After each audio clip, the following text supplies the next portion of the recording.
Good.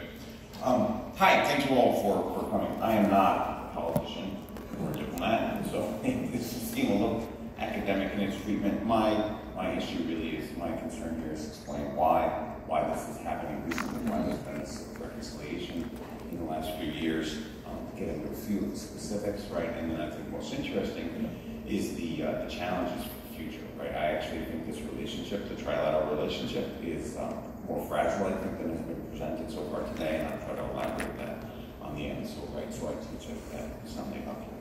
Okay, first.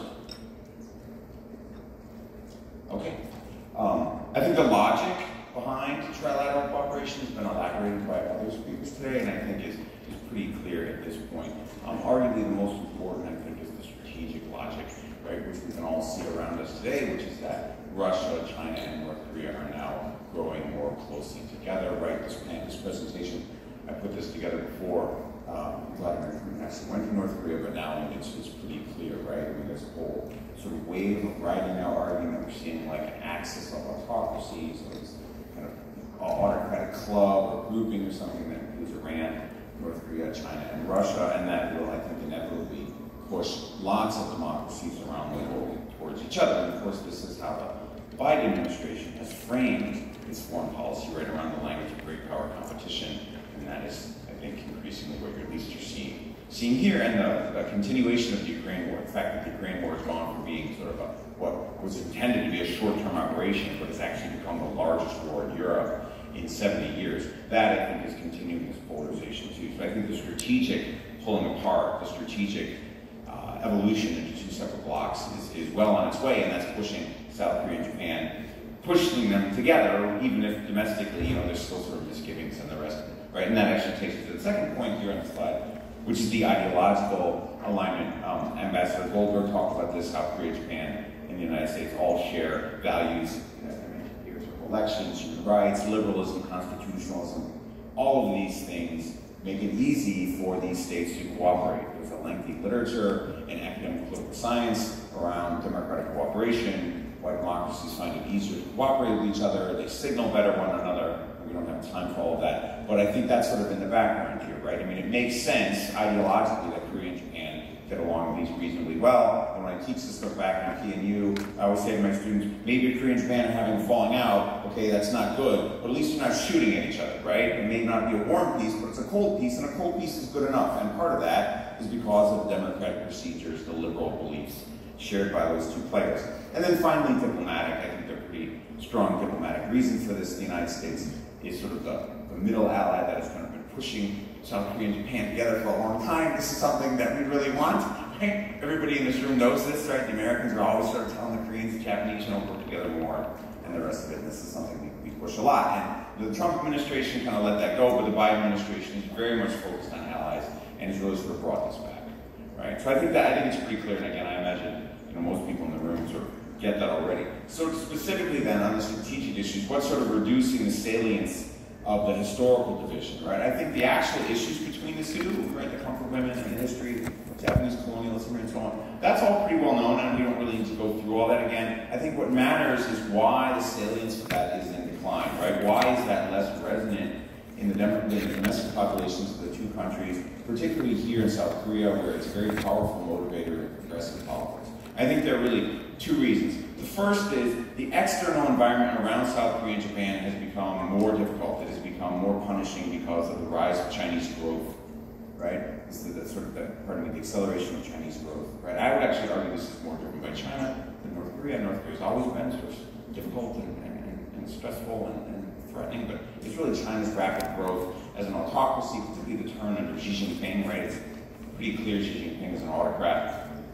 And this growing Chinese power undercuts any space for Korea and Japan to sort of squabble, if you will, underneath the American war, underneath the American nuclear umbrella, right?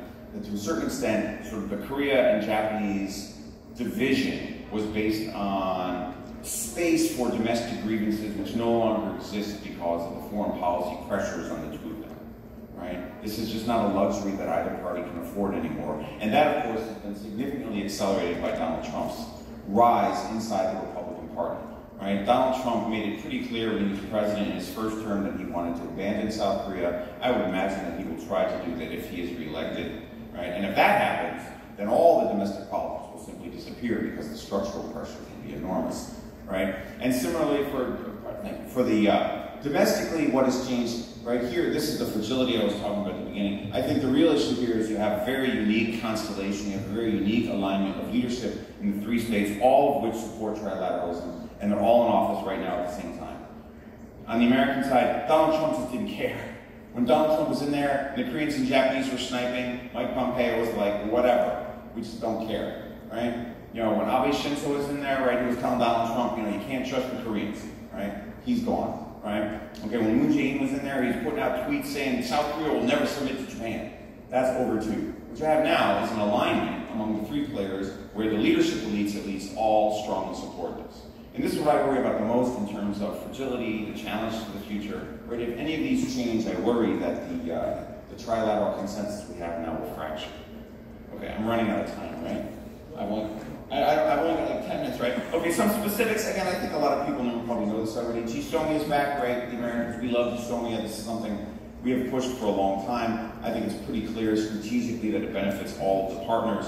I think the big hang-up in Korea was really a political one. Like I said, with the Moon administration, right? GSOMIA became sort of like this marker, or this sort of like status, sort of a synecdoche for progressive dislike for trilateralism in Japan. So the Moon government opposed it, and we sort of argued with them, and it became this big thing. And that's all sort of faded away, right? You also had in the last year, in the last 8 months, the Shangri-La Agreement from 2024 to prevent a repeat of the 2018 radar lock-on incident that really drove military relations down. That hopefully is not going to happen anymore because we now have this code for unplanned encounters at sea. And I think when we talk about what can make the relationship better, it would be if the ROK Navy and the Japanese Navy, right, the Marine Self-Defense Force, will stick to that code so we don't have these kinds of incidents again in the future around the Leonport rocks and so on. And then also there's just more diplomatic engagement, right? You know, the blacklisting, right, is over, right? Both sides are whitelisted again, right? Things are kind of normalized, right? But I would argue that that's downstream from the changes at the presidential, at the executive level. Okay, what could be improved? Well, there's a lot. Pardon me, this slide was written mostly for strategic issues, but actually, I would argue probably the most important thing is sort of social and economic rapprochement, right? Social and economic cooperation between Korea and Japan, right? People-to-people relations, language learning, shared history textbooks, all these things will help keep the Korea-Japanese relationship on the road. To the extent that that also happens with the United States, that's good. It would be nice if Americans learn foreign languages, for example. Right? But in terms of keeping at least Korea and Japan on the road, right, I would argue that people-to-people is probably the most important because as those people age, they will enter Korean and Japanese institutions and want the relationship. Okay, but that's big, that's sort of like structural. In terms of short-term strategic stuff, I think all of these ideas have been banging around for a while. A shared BMD, ballistic missile defense, that would be a big one. That's something I hear a lot from the US here, from sort of like US military and diplomatic people here in South Korea. Wouldn't it be great if we could actually get cooperation on this stuff? That's obviously pretty tricky. The Chinese would really oppose that. Loosening air and sea restrictions, so again, you wouldn't have things like the lock-on incident. More generally, planning for contingencies, I think, would be a big one, and that's where I get particularly to the last one.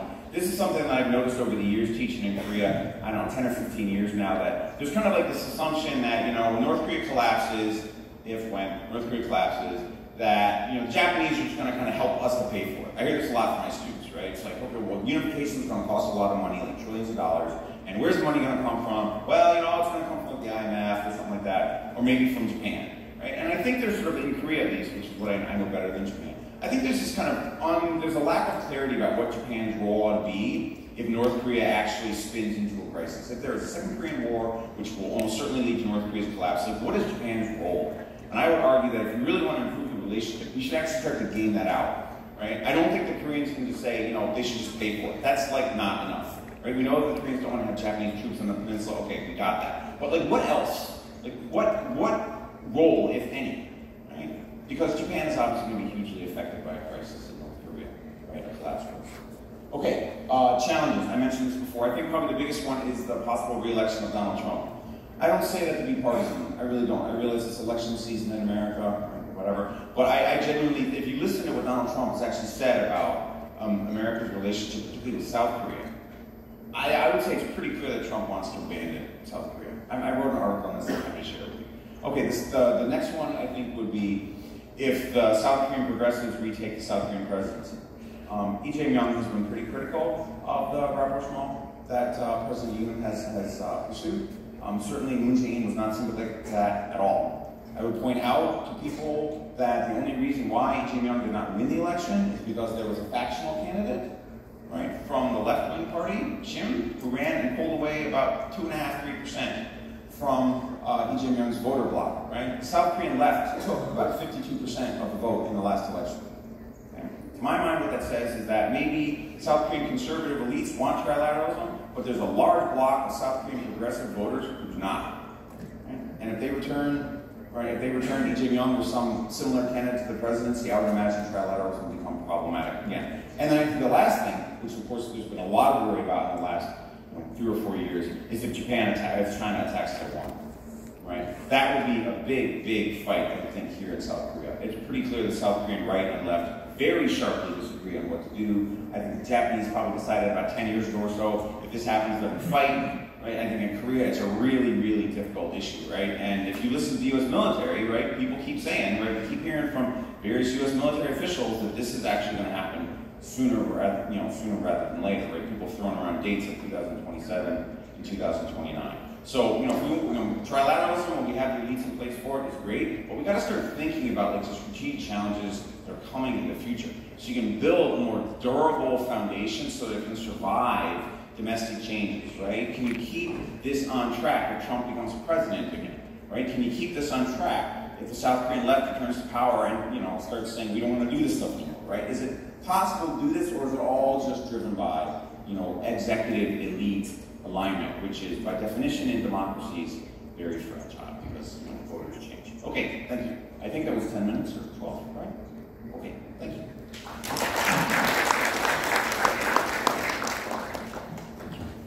예, 감사합니다. 켈리 교수님 한미 삼각 협력의 중요성과 그 분야를 얘기를 해주셨고, 그러나 불가피하게 삼국의 국내 정치적인 변화에 영향을 받을 수밖에 없겠다라고 얘기를 했습니다. 특히 이제 트럼프 집권, 한국에서의 또 민주당의 집권, 이런 경우에 이제 우리가 좀 생각을 해봐야 되겠다라고 하는 포인트를 짚어주셨고, 다음은 수기야마 신스케 대사님을 모시고 들어보겠습니다. 예. Thank you, Ambassador Kim Suk, and thank you, everybody. My name is Ambassador Sugiyama.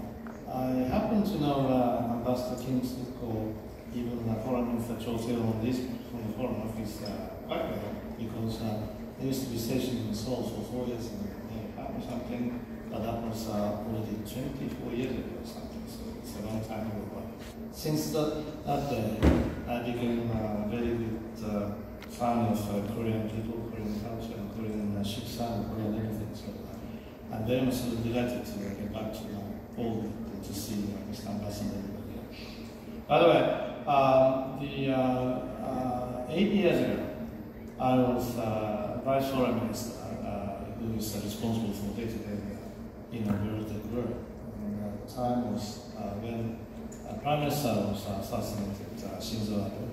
Chief Cabinet Secretary is a former Prime Minister, Suga, and then Foreign Minister is the current Prime Minister, Kishida. I was sitting in a position to report things to all of these top three about the possible outcome of the election 8 years ago between Hillary Clinton and Donald Trump. Of course, I was reporting to all of the top three that surely Hillary would be winner, and there would be no chance for Donald Trump to get the seat in the White House. And then, of course, the day of the voting, I was called up by all these top leaders. Well, that shows how Japanese foreign service is so stupid enough not to be able to calculate the outcome of the presidential election 8 years ago. Since then, I made it a rule not to foresee what would be the outcome of this 5th of November or something. after the first presidential debate on TV, as Ambassador Kim Suk-ha was talking about this show. I didn't take a look at it, but I don't know. 4 months to go or something. Anything can happen. But there are kind of 50-50 chance for both of them, the incumbent and the challengers. But as I said, because I made a mistake 8 years ago or something. Oh, by the way, 9 out of 10 people did make a mistake. So I was only 90% of something who made a mistake about Hillary Clinton's losing. Maybe partly because of that, I was punished to be sent to Washington, D.C. as a Japanese envoy to deal with the Donald Trump administration for 3 years. And then immediately after, I attended, on behalf of the Japanese people, inauguration ceremony of the current President Joe Biden. I was called back to Tokyo and retired from the government. So what I'm going to tell you is no longer something about based upon the government of Japan's statement, but I'm a free man, I'm a private citizen, so I can say whatever I would like to say. Nothing to do with the Japanese government, I think. I have to remind you of that. Now, this afternoon I'm showing the 2 charts. Actually, I have to tell you, these 2 charts are not being done by myself. I'm told that copyright should be given to current American ambassador to Tokyo, Ram Emanuel, who happens to be my quite good friend. But I'm told by some others that Ram was saying this, that recently the security architecture seems to have been changed from the first chart, which they say, I'm sorry this has been written in Japanese, but it says hub and spoke, however. Hub and spokes, meaning hub in the central part of the wheel of the car, being positioned by US. And then each spoke is Korea, Japan, UK, Australia. India is not that kind of, the same spoke as we are, because Korea is the ally, Japan is the ally, UK and Australia, and Philippines too. But India is not allied with the United States of America, but in the sense that it's a closely not like-minded, but it's democracy after. So until quite recently, the architecture of security in this region, East Asia or Asia Pacific region, can be difficult like this. But recently, well, thanks to grave political leadership on the part of ROK President and Sono, and being joined by everybody else, it seems, well, since this has been depicted by American ambassador to Tokyo, this is slightly Tokyo-centric or US-centric or something, but, the point is the security architecture seems to have been changed to not single oriented hub and spokes way of connecting these people, US in the center, but in a more multi-layer or 3-dimensional or more complex way of getting and collecting securities. Meaning, of course, ROK Japan, US tripartite cooperation is the main thing for today, but also you remember when the Japanese Prime Minister visited Washington on 10th of 11th something this April, Filipino President Marcos joined Prime Minister Kishida and then US President Joe Biden to have a tripartite. It's not Korea, Japan, US, but Philippines, Japan, US, a tripartite meeting. Likewise, we formed Quad, Japan, US, and Australia and India.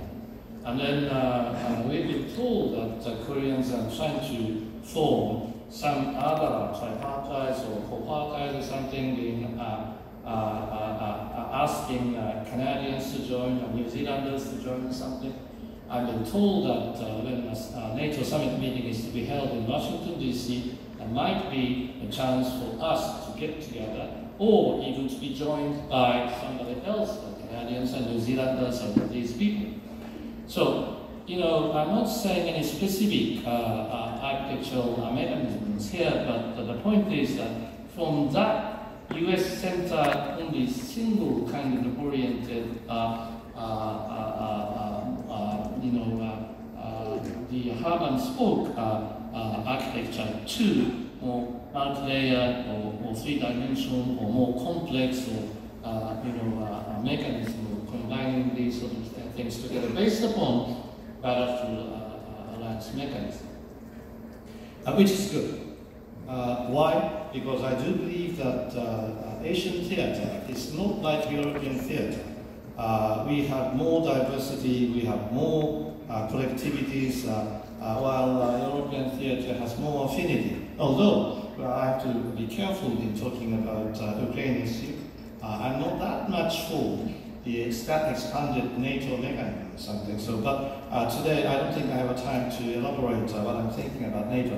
But the only thing which I very much would like you to understand about what I'm saying is European theatre and ASEAN settings, particularly East Asia or Asia Pacific theatre, is not the same. So in this theatre, this kind of lattice-like, multi-layered, more complex or three-dimensional, whatever you may call it, mechanism of security architecture is more suited to diversity or collectivities or whatever you might call it in this theatre in our region. And then we, Japan and Korea, seem to be, and Australia, seem to be in the core place to make up this new theatre. Now that said, I have to tell you that many people, some people, if not many, some people back in Japan might criticize this as this shows something to contain China, something to gang up against China. That's wrong. Why? For instance, Korean President Yoon Suk invited a Chinese premier to resume after 4 years and a half, long time absence of trilateral summit meeting, not among Kishida, Yoon Suk, and Joe Biden, but equal Chinese premier, and then Prime Minister of Japan, and then Korean President.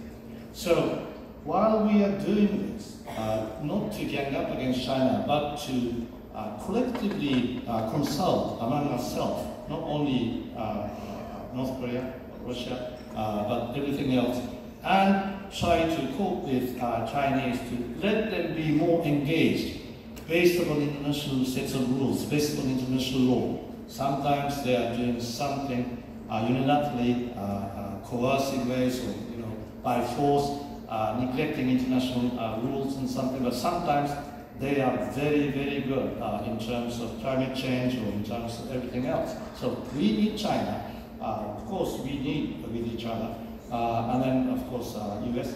But we need China. So what we try to do is to let them be more engaged based on this new security architecture. Now, the last year, I think, oh, by the way, it is in that context that I don't think neither Japanese government nor presumably the government of ROK has called China as a threat. I think Japanese government has been calling China these days quite a challenge, strategic challenge. Whereas I think Washington is calling China as a strategic competitor. I don't know how Korean government has been calling China, but maybe it's more or less the same way. We never call them threat. What we have called a threat is North Korea. What we have called threat is Soviet Union in Cold War era. Now, Russia is a threat in European theater, but Russia is at least was, until the recent pact being signed, was great concern for us in security in this region. After this new pact, or the renewed pact in 1990 something, at the time of the Soviet Union and DPRK. They renewed this pact since 1997. Does that mean that we should call Russia in this theater, not only in the European theater, as a friend? That's something that we might want to argue. So far, my government, I'm no longer in the government, but the Japanese government, as Foreign Minister Chotel was rightly saying and quoting, that they, the Foreign Minister Kamikawa and then Tony Blinken, jointly expressed their deep concern over this new development as something not to ease the tension of this region, but to enhance the tension by doing that. So, all in all, what I try to say at this particular juncture is that while maybe making this new era of the security architecture between ROK and Japan and the US and others, Filipinos, other players, we try to be getting into a new era of security architecture. Thank you very much indeed for your attention. 감사합니다. 수기야마 대사님이 저 다이어그램을 통해서 허벤스포크와 레티스 격자 모양을 말씀을 해주셨는데 최근에 우리가 이제 우리 아태 지역을 얘기할 적에 더 이상 아태라고 안 그러고 인태라고 그러지 않습니까? 인도파시픽이라고 그러는데 사실 미국이 내놓은 인도파시픽 이 스트래티지라고 하는 거는 이게 크레딧이 일본에 있습니다. 일본이 맨 처음 이 인도파시픽이라는 개념을 내놨고 그 한가운데 아베 총리의 외교 보좌역을 한 이 수기야마 대사가 인도 태평양이라는 개념을 만드는데 주역을 했다라고 그렇게 생각이 돼서 지금 허벤스포크와 레티스를 보면서 그런 생각을 했습니다. 감사합니다. 다음 김건 의원님 발표를 들어보겠습니다.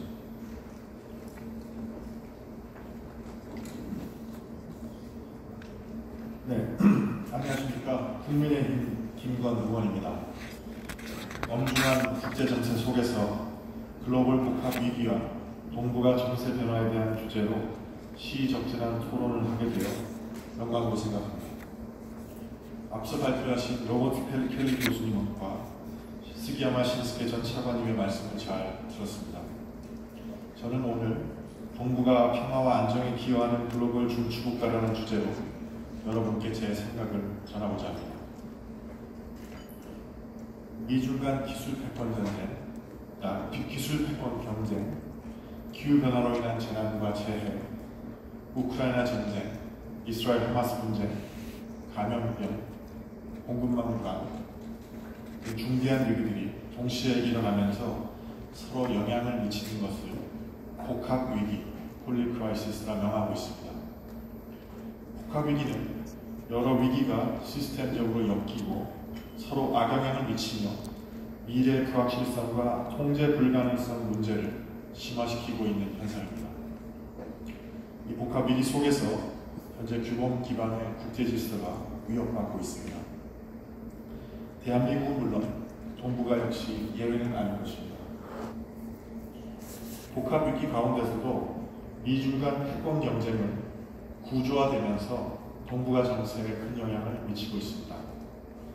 미중 경쟁은 세력전이, 흔히 투피디데스 트랩이라고 부르는 세력전이, 지정학의 비황, 기술 패권 경쟁의 세 요소가 구조적으로 물려 있습니다. 그래서 쉽게 사라지지 않을 것으로 보입니다. 2000년대, 제가 국경에 근무할 때인데요.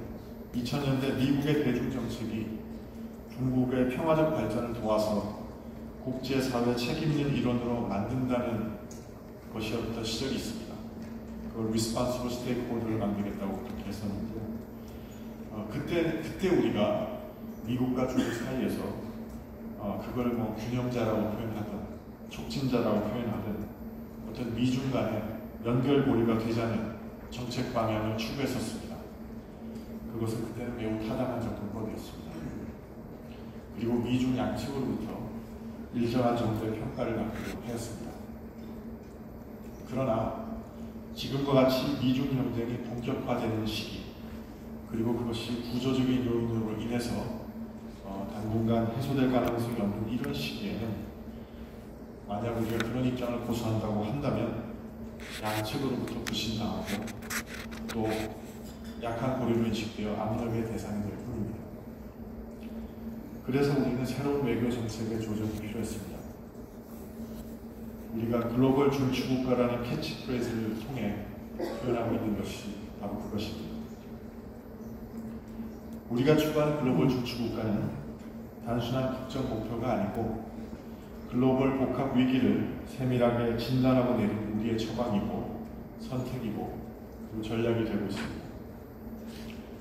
폴 케네디 교수는 중추국가를 지리적 위치, 인구 규모, 경제적 잠재력, 군사력, 정치적 영향력 등 다양한 요인들로 인해 지역 및 국제적으로 중요한 역할을 수행하는 국가를 말한다고 정의했습니다.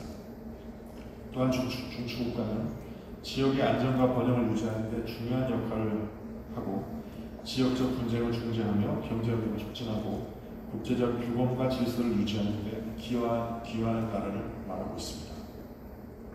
하지만 우리에게 글로벌 중추국가의 전략적 의미는 우리가 한미동맹과 한미협력, 그 다음에 리버럴 인터내셔널 오더라는 중심을 분명히 그 다음에 굳건하게 부여잡고 이에 기반해서 중국과 호혜적 협력을 해나간다는 것을 뜻합니다. 즉 중심을 우선 잡은 연후에 주변과 조화를 추구하는 입주 화주의 정책이라 할 수 있습니다.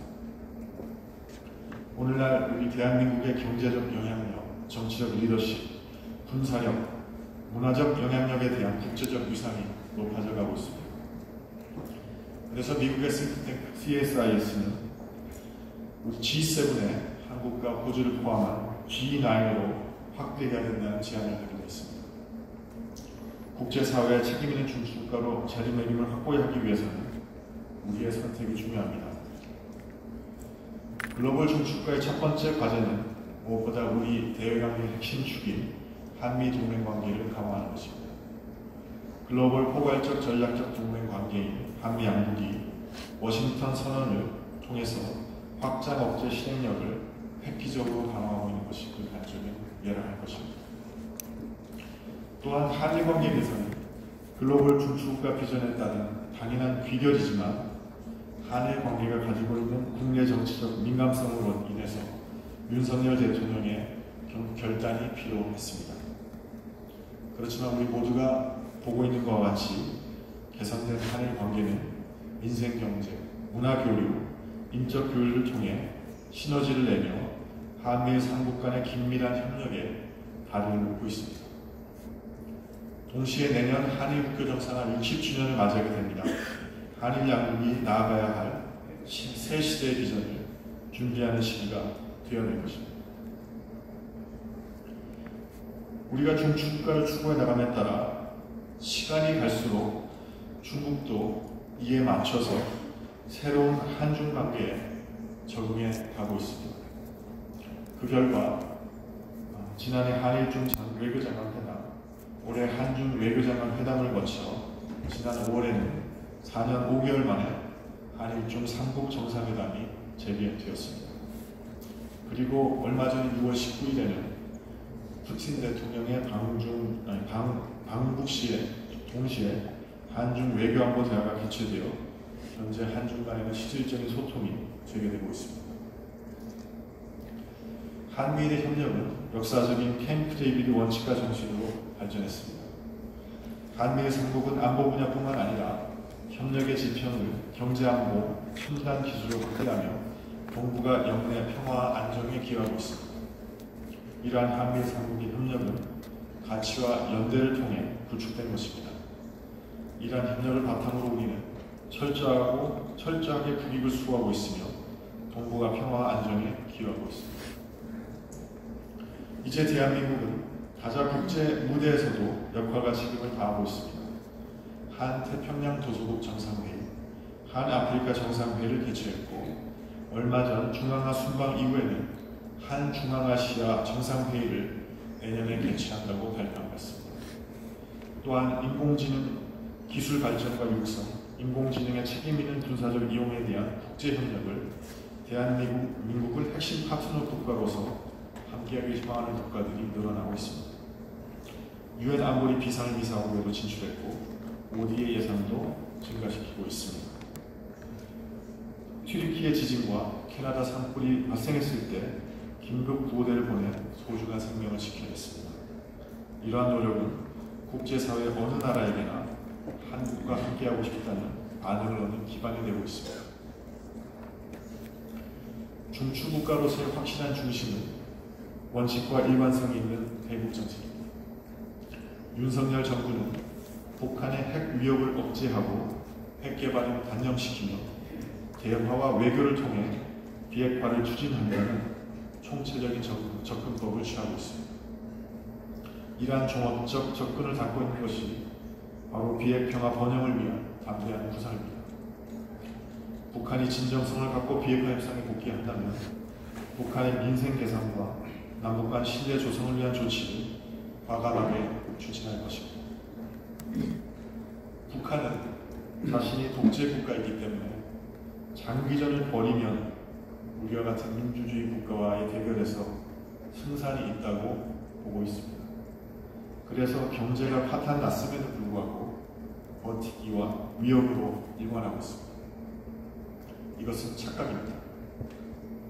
지난 30년간 우리 대한민국에서 우파가 정권을 잡던 좌파가 정권을 잡던 우리는 일관되게 북한의 비핵화 목표를 유지해왔습니다.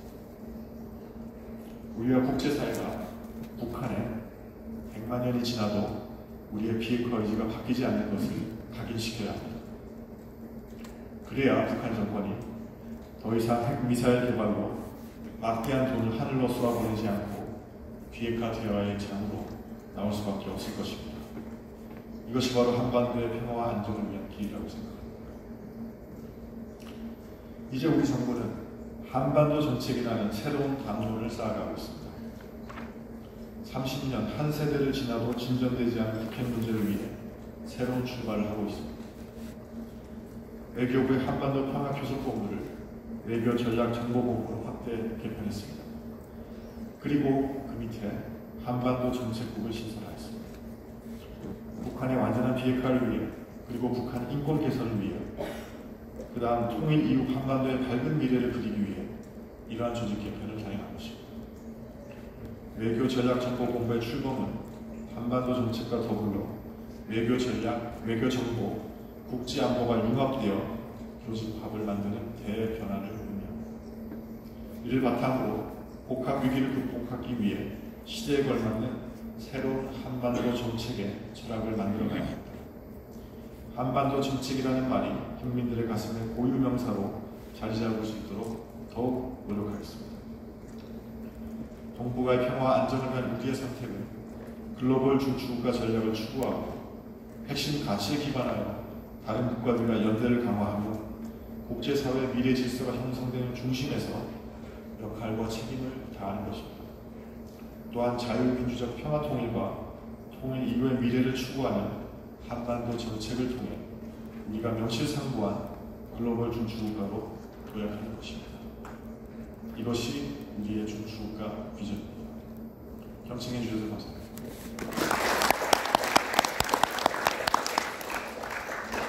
수고하셨습니다. 국민의힘 국회의원 소개를 드렸습니다만 발표하신 거 보니까 아직도 외교부 고위 외교관의 냄새를 그대로 가지고 계시고 아주 반듯하게 말씀을 해주셨습니다. 감사합니다. 다음 마지막으로 홍기원 의원님 발표를 해주시죠.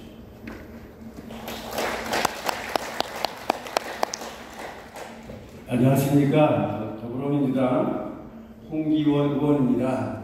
이렇게 중요한 슈퍼지움에서 발표할 수 있게 돼서 영광으로 생각합니다.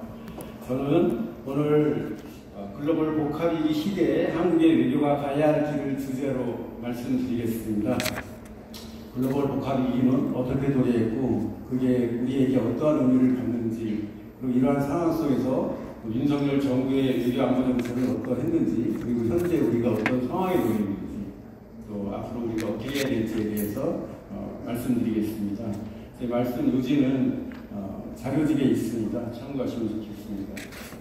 중국이 부상하면서 미중 간 전략 경쟁이 시작됐는데, 그 와중에 발생한 코로나19 팬데믹은 글로벌 복합 위기를 심화시키는 촉매제로 작용했습니다. 코로나19 자체는 보건 문제이지만 이로 인해서 국제적 물류가 차질을 빚고 또 각국의 산업 생산이 중대한 장애를 초래하면서 글로벌 공급망 위기, 그리고 나아가서 경제안보 문제가 본격적으로 대두되게 되었습니다. 이로 인해서 미국이 주도해왔던 WTO 기반의 자유무역 체제는 사실상 유명무실화 되어가고 있으며, 주요 목표는 반도체나 또 전기차, 2차전지 같은 첨단 산업 분야 중심으로 자국 산업보호 정책으로 전환해 가고 있습니다. 2022년에 발생한 러시아 우크라이나 전쟁, 또 이스라엘과 팔레스타인 간의 무역 충돌, 그리고 러시아에 대한 서방의 경제 제재, 또 이에 대응해서 러시아가 천연가스 등 전략 자원을 무기화해서 대응함으로써 세계는 식량, 자원, 에너지 이런 분야에서 글로벌 위기가 심화되었습니다. 또한 지구 곳곳에서 나타나고 있는 기후위기는 식량위기, 생태계위기 등 국제적 차원의 위기를 가속화하고 있습니다. 종합해서 말씀드리면 미중 간의 전략경쟁, 서방과 러시아 간의 대립, 또 군사안보와 경제안보 문제 대두, 기후위기, 또 보호무역주의 위기, 이렇게 세계는 미중의 복합적이고 중증적인 위기 시대를 맞이한 것입니다. 특히 국제 질서를 지도해왔던 미국 일국 체제가 중국, 러시아, 또 인도를 비롯한 글로벌 사우스 이북 등 다국 체제로 변하면서 글로벌 복합 위기의 해결책 마련은 더욱 복잡하고 어려워진 상황이라고 진단합니다. 글로벌 복합 위기는 세계 각국에 영향을 미치고 있지만, 특히 우리나라는, 대한민국은 지정학적 위치와 대외 의존형 경제 산업 구조로 인해서 그 충격이 다른 어느 나라보다도 클 수밖에 없습니다. 대한민국은 미국, 중국, 일본, 러시아 4강에 둘러싸여 있고, 또 핵무장을 주도하는 북한과 대치하고 있습니다. 그렇기 때문에 미중 간의 전략 경쟁, 서방과 러시아 간의 대립, 또 남북 간 긴장 구조 등 군사안보와 경제안보 측면에서 매우 민감하고 또 취약한 상황에 처해 있습니다. 대만 해협과 남중국해를 둘러싼 미중 군사안보 갈등은 주한미군의 역할에 대한 우려 요인이 되고 있고, 또 러시아 우크라이나 전쟁으로 동북아에서 북, 중, 러의 한미일 대결 구도가 형성되어 가고 있습니다. 북핵 문제 해결이라는 우리 대한민국의 외교안보 정책의 핵심 목표 달성은 갈수록 이원해지고 오히려 무력 충돌의 가능성이 높아지고 있는 상황입니다. 또한 대한민국은 수출지도 경제 구조를 가지고 있고, 또 부존 자원이 부족하기 때문에 글로벌 공급망 재편과 보호무역 폐기라는 국제무역 질서의 변화는 우리 경제에 심각한 도전 요인이 되고 있습니다. 글로벌 복합 위기 시대에 대한민국의 외교안보 정책은 국가의 전망이 걸린 중대한 문제이고 그런 상황에 처해 있습니다. 이러한 상황 속에서 윤석열 정부의 외교안보 정책을 살펴보겠습니다. 윤석열 정부의 외교안보 정책은 방금 우리 김건희 의원님께서도 자세히 설명해 주셨지만, 자유, 평화, 번영에 기여하는 글로벌 중추국가를 기준으로 하고 있고, 또 자유민주주의 가치를 공유하는 국가들과 연대 강화를 강력하게 추구하고 있습니다. 이런 가운데 사실상 중국 견제를 목적으로 인식되고 있는 인도 태평양 전략은 이를 실현하는 원칙과 방향을 담은 대협력 지침서 역할을 하고 있습니다.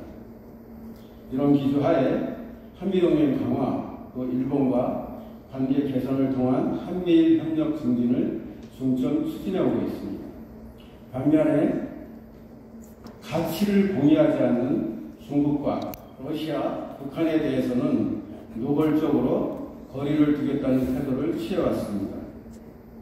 윤석열 대통령은 중국을 안보에 대한 도전이라고 최초로 규정한 나토 정상회담에 참석했고, 거기에서 경제수석은 중국을 통한 수출왕 시대는 끝나가고 있다고 언급했습니다. 또한 윤석열 대통령은 작년 4월 언론 인터뷰에서 대만 문제를 영내 문제가 아닌 전 세계적인 문제라고 언급하여 하나의 중국에 반대함을 시사하기도 했습니다. 러시아에 대해서는 우크라이나 키이우를 전격 방문해서 생 즉 생, 사직사 정신으로 연대하자고 발언했고, 또 우크라이나에 대한 무기 지원 가능성도 시사하였습니다. 대북한 정책은 북한이 핵 개발을 중단하고 실질적인 비핵화로 전환한다면 그 단계에 맞춰 북한의 경제와 민생의 획기적 개선을 지원한다는 담대한 구상을 제안했습니다. 이에 대해서 북한은 즉각 어리석음에 극치라면서 거부했고, 또 남북관계를 적대적 두 국가 관계로 규정하고 핵무력 정책을 법제화했습니다.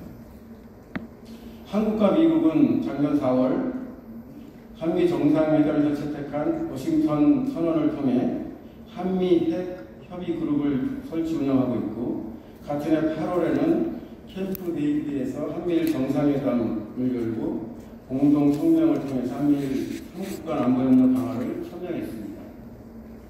이에 따라서 한미일 3국은 어제부터 공해상에서 다양한 영역의 합동 군사훈련인 프리덤 엣지 훈련을 처음으로 실시하고 있습니다.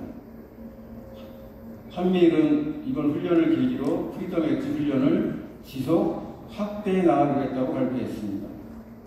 프리덤 엣지는 한미 간 연합훈련인 프리덤 실드와 미일 간 연합훈련인 키 엣지를 합친 명칭입니다. 한미일 협력은 프리덤 엣지 훈련에서 보다시피 군사 분야까지 확대 심화하는 단계로 진입했습니다. 한미일 협력 강화의 반작용으로 북중러 관계가 강화됨으로써 동북아에서 진영 대립 구도가 심화되고 있습니다. 양자 관계를 보더라도 한중 관계는 1992년 수교 이래 최저 수준으로 떨어졌고, 인적 교류와 경제 통상 협력도 축소되고 있습니다. 러시아는 푸틴 대통령이 24년 만에 북한을 방문해서 군사 동맹에 가까운 조약을 체결했습니다. 이에 대해 한국 정부는 우크라이나에 대한 무기지원 재검토 방침으로 대응했습니다. 남북관계는 일체의 대화 중단으로 1971년 남북대화 시작 이래 역대 최장기간 남북대화 단절 상태에 있습니다. 또한 현재 남북 간의 모든 형태의 통신선은 차단되어 있고, 또 상호 간에 대북 전단 풍선과 오물 풍선 공세를 반복하고 있습니다. 우리 정부는 또 북한은 9.19 군사합의 효력 중단에서 양측 간의 긴장은 고조되고 있습니다. 다수의 우리 국민은 정부의 가치외교, 진영외교 방침으로 우리 대한민국의 국제적 위상이 추락하고 한반도 평화와 안정은 악화되어서 남북 간의 무력 충돌 가능성에 대해서 우려하고 있는 상황입니다. 혹자는 대만보다도 한국에서 무력 충돌 가능성이 더 커졌다는 시각도 내놓고 있습니다. 우리 대한민국이 가야 할 길에 대해 말씀드리겠습니다. 글로벌 복합 위기에 취약한 또 민감한 지정학적 위치에 처한 대한민국의 외교안보 정책은 철저하게 국익과 한반도 평화를 최우선으로 놓아야 합니다. 미중 전략 경쟁 등 진영 대결 구도 속에 한국의 선택 공간에 제약이 있다는 점을 고려하더라도 가치와 이념을 너무 앞세우는 편중에게로 우리의 외연을 축소하고 또 친구를 적으로 만드는 또 우리가 중요했던 경제, 통상, 또 여러 면에서의 협력 파트너를 적으로 만드는 잘못된 길로 가고 있지는 않은지 돌아보아야 합니다. 미중 전략 경쟁의 심화 국면에서도 미국, 일본, 독일, 프랑스 등은 중국과 협력 노력을 지속하고 있는데 한국은 이런 나라들보다도 더욱 앞장서서 중국 견제에 나서는 듯한 태도로 일관하고 있습니다. 러시아에 대한 제재에 사우디, 이스라엘, 튀르키예, 인도 같은 미국과 우방관계인 다수 국가가 참여하지 않는 이유를 살펴봐야 할 것입니다. 외교안보 정책은 국민의 지지를 받아야 합니다. 국민의 지지가 없다면 그 외교안보 정책은 사상 누각과 같을 것인데 현재 정부의 외교안보 정책은 너무 국민의 여론, 국민의 지지를 경시하거나 또는 이에 둔감한 모습을 보이고 있습니다. 굴욕적인 한일 관계, 또 불필요하게 그리고 과도하게 중국과 러시아를 자극하는 모습, 또 북한과 일체의 대화는 없이 오직 강대강 대립을 형성하고 있는 이런 모습은 우리 국민이 원하는, 국민이 지지하는 그러한 정책이 아닐 것입니다. 이러한 점에서 우리에게 가장 시급한 것은 국익과 평화를 위해 정부가 꼭 해야 될 일, 또 하지 않아도 될 일, 또 하지 말아야 할 일을 정교하게 구분해서 대응해 나가는 신중하고 정교한 정책이 필요한 시점이라고 생각합니다. 예, 감사합니다. 예, 수고하셨습니다. 이상 네 분의 발표를 들었습니다. 한 20여 분 남았는데 추가